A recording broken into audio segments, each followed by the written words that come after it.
Hello, everyone. I hope your day is going wonderful. Why say no without regrets? Because most of the times we do say no. We do realize that, hey, I can only do this much with my working day. I can only do these many tasks along with my business partners or with my clients. And we say no. I apologize. I'm sorry, but I cannot do more. However, in a few minutes, in a few hours, even in a few days, regret starts to sting very strongly, even stronger than fear. And I have had this. I have had a lot of regret when I would say no to very nice, kind people that needed my help, and I simply could not make it physically to help them as I would have wanted to. What do you do to keep regret away and to obviously maintain your limits, keep your boundaries, and keep your to do list as safe as possible? Because if we get to add more tasks, more activities, although yes, many of us love to help. We love to be of service. We get our life too complicated, and it's time that we take matters into our hands fully and to take our mind into our control 100%. Now, why do we feel that regret? We know that we need to say no because it's safe, it's the best choice for us. We need to do this in order to get the things that we have already planned to done. Rationally, it is 100% accurate, isn't it? But what happens emotionally? Do we feel like we have maybe disappointed the other person? Do we feel that maybe when we need help next time, we should just forget about asking that person because no way, it's not going to happen anymore? Or maybe we have this fear of wasting a friendship or overthinking that maybe that person is going to go to someone else and simply change their opinion about you. There are hundreds of fears regarding to this topic, isn't it? To saying no and feeling the regret. But what if all of these fears are simply imaginary and we get to be the worst critics of ourselves? Yes, my fearless friends, this is what happens. You get to criticize yourself in such a way that you begin to create these negative scenarios that are maybe stronger than a lot of the Hollywood movie scripts, the drama movie scripts. And we get to be very absorbed into these stories because our mind loves stories and it's also negative by default. It is looking for problems. It does not want change. It's not looking for solutions. It only creates more drama, another fear on top of the other, just to make sure that you are safe physically. As disappointing as this may sound, your mind does not appreciate at all for you to change anything that you have done so far. It loves routines, and that's why you get to have all these negative scenarios, even when you get the slightest, maybe intriguing look from someone else, because it is a change in a behavior. You have produced something that can make you be unsafe. You could be in a potential danger. Your mind thinks, well, you have been a people pleaser so far. You have been doing all right. Why do you need to change this? Why not leave things just the way they are? And you get to be in conflict with yourself. You get guilt, you get to criticize yourself, and the other person, let's face it, they are far too busy living their lives, building their own careers and businesses, and working on their relationships. And they do not have too much time to ponder over a simple rejection from someone they have hoped to get help from. And it is only obvious that you start to put yourself in the shoes of the other person.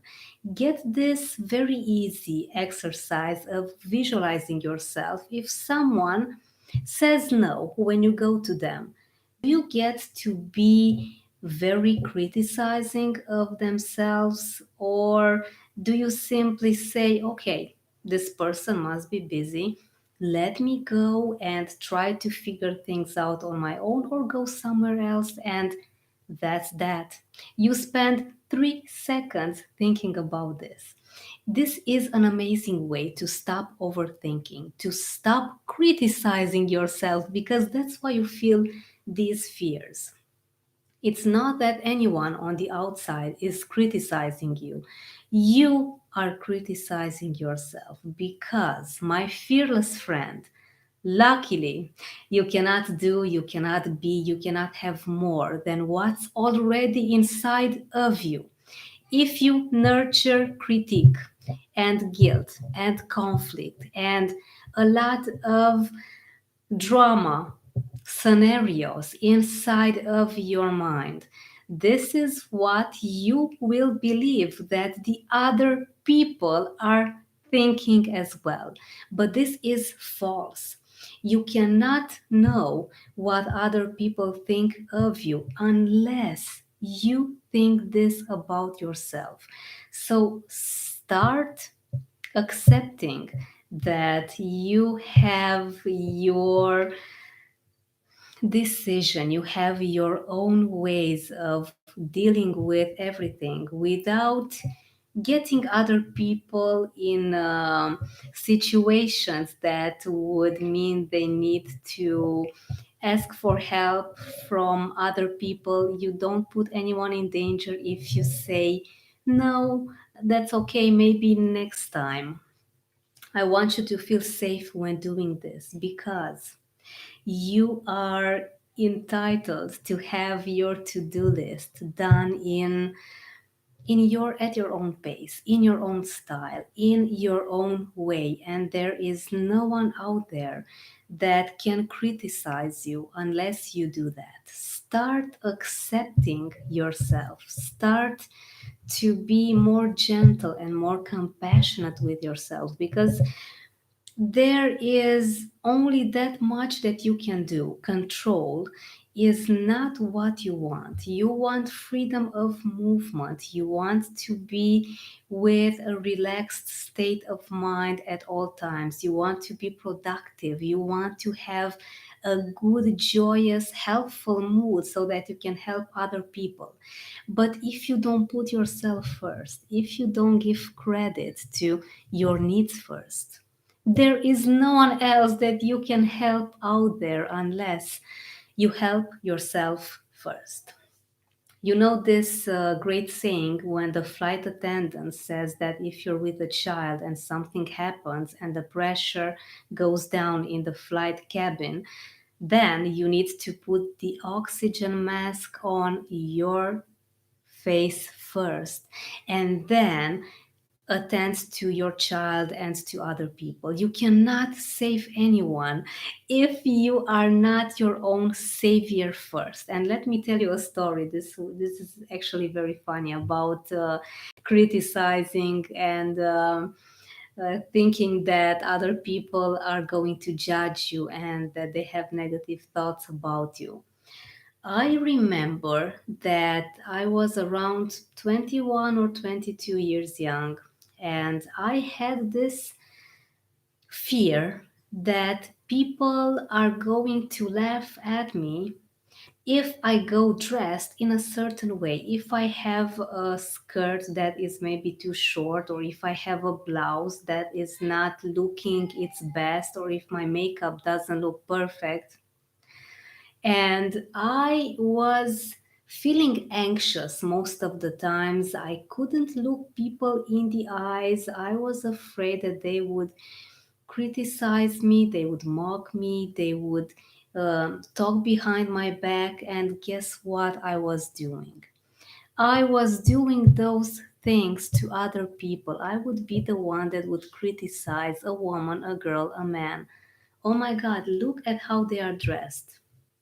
Look at her shoes. Oh my God, look at that makeup. She's not wearing makeup. Why isn't she wearing makeup? I mean, why is it that so complicated? Or I would talk with some friends and get some interesting advice from them, and I would put their advice in practice, but then I would maybe talk behind their backs. I would say bad things instead of telling to them directly what I was thinking, why I was bothered by their advice. And I would do a lot of things that I would fear that other people would think and would feel about me. I was actually projecting my own fears, my own thoughts that I was having inside of me onto them. And this is not fair because you get to lose relationships, you get to lose amazing friends, and